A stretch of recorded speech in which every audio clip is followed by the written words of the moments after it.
if new people are coming in, they should be able to see people in, if an organization wants to have a broad breadth, like ACR does, to be able to see the best that there are in every aspect of the field, and to see the field represented as widely as possible and with as much diversity as you can, and that keeps you relevant for those top-notch folks, and it also helps the new people in the field to find their way. So those of you who just finished the mediation training, maybe you know where you want to go, but maybe there are other options that you could find that would connect more with you. And this whole diversity of practice thing, people mediate the way they do, not because one is better than the other, but one just feels right. You know, one feels right, and that's why I mediate the way that I do. So this third issue, how am I doing on time? You're fine. I'm fine. Plenty of time. Good, because I don't wear a watch anymore. Anybody still wear watches? My watch stopped, and I just haven't got another one. You know, this thing always tells me what time it is, but it's not a very good phone, so I have to open it to look at. So it's wonderful that so many people here talked about certification. Certification is an important thing, and MCDR has been a great leader in this area. So the debate about certification, it goes back probably as long as the mediation field has existed. I've seen some reports, I probably wasn't in high school, I was probably in college, but I've seen some reports with authors' names I know from the 1980s about certification. And I think some people maybe have more experience in this area than I, but I think that where the debate becomes destructive and where it doesn't, where we wind up falling apart tends to be about who needs to be kept out of what, for what reason, and where. And then once you get there, then people start talking about, well, let me just tell you about this horror story, mediation, that I just heard of this retired judge who went in and said this and that, and you do this, and sort of the whole field is in crisis, and isn't this a shame? Well, certification isn't going to fix that. That judge is not going to sit for a certification anywhere, and so really what makes a difference is having a strong and credible program like we have here at MCDR, like has been developed in the last couple of years at Community Mediation Maryland, where they've developed their own performance-based certification. And as Ramona said, the first word, right, it has to be performance-based.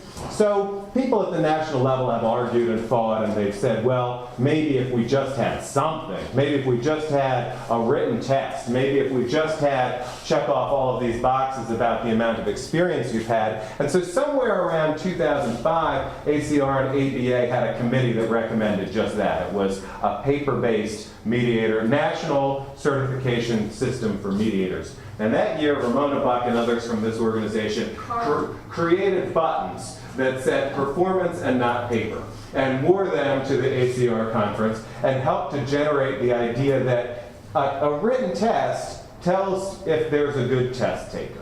It doesn't tell you whether this is a good mediator.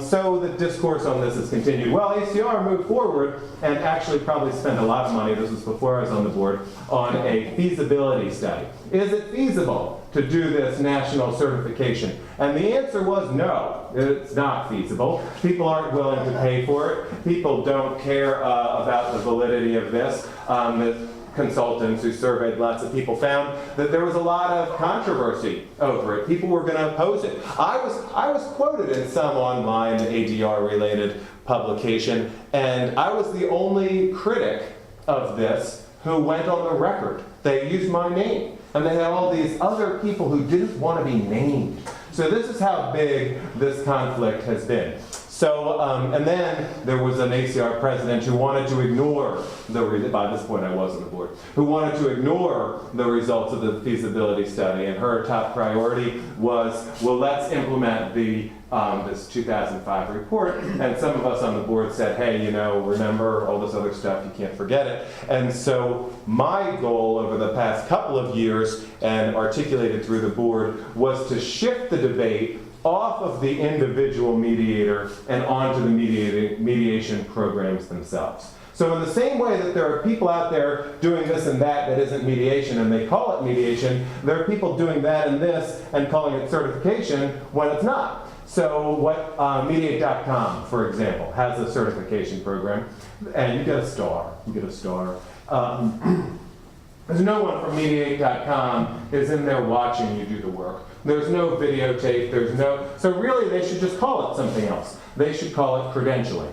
So it goes back a couple of years. Ramona and I were, I don't know, 10 other people, went to a retreat in Vermont. We spent 3 days working on the issue of certification. About a third of that was related to creating these model standards. And we have, a year ago, the ACR board adopted a discussion draft of the model standards for mediator certification programs. So in the same way that ACR and other groups came together around the model standards of conduct for mediators, which is self-enforcing, people say or are required to say that they adhere to those standards, someday certification programs should say whether or not they adhere to ACR standards. So we put this out there, and if you had a comment on it, the comment went straight to me and to Susan Terry, who's in Vermont. And the other co-chair of the certification committee that I set up was Doug Brookman. So everybody knows Doug, right? He's from MCDR. He has the connection with your program and also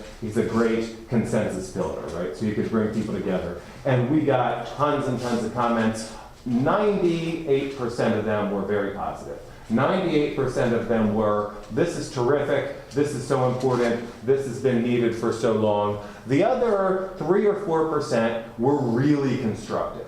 They were really like, here, I've marked it up, consider this, consider that, and we got volumes from a small number of people, and then we went back to those people along the way. We spent a year revising the document. We separated it out into a set of standards and a set of appendices, and you can get it online, and I brought the hard copy for you today.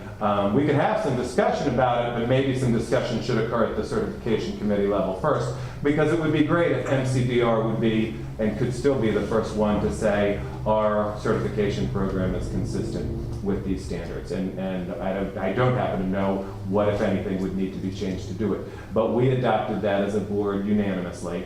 And at our annual conference in San Diego in October. And I think that this could fundamentally change the dialogue on certification forever. So that when if it does nothing else, when new people come along and they say we want to create a certification program, they'll do something that has a performance-based component. They'll do something that's reliable. They'll do something that has some connection to due process, some connection to diversity of practitioner and diversity of practice. They'll be more transparent, perhaps, about what it is that they're looking for, what it takes to be certified by them. So that's the model standards piece. We want to do some similar things in higher education. How many people in the room have a degree in conflict resolution? One. Raise your hand high, Ramona. Two, you have one? What kind of a degree? Not a law degree. I'm talking about an undergraduate or a graduate degree in conflict resolution, in conflict management. I'll even go so far as to say peace studies, because these are all out there. Any peace studies, people? Not many. This is going to change. In the last 10 years, the number of graduate programs around the country in conflict resolution has proliferated. Again, drawing on the expertise of some Marylanders, John Windmuller from University of Baltimore on the ACR board, and Tamara Pearson-Destre from University of Denver agreed to chair for me a special initiative on higher education.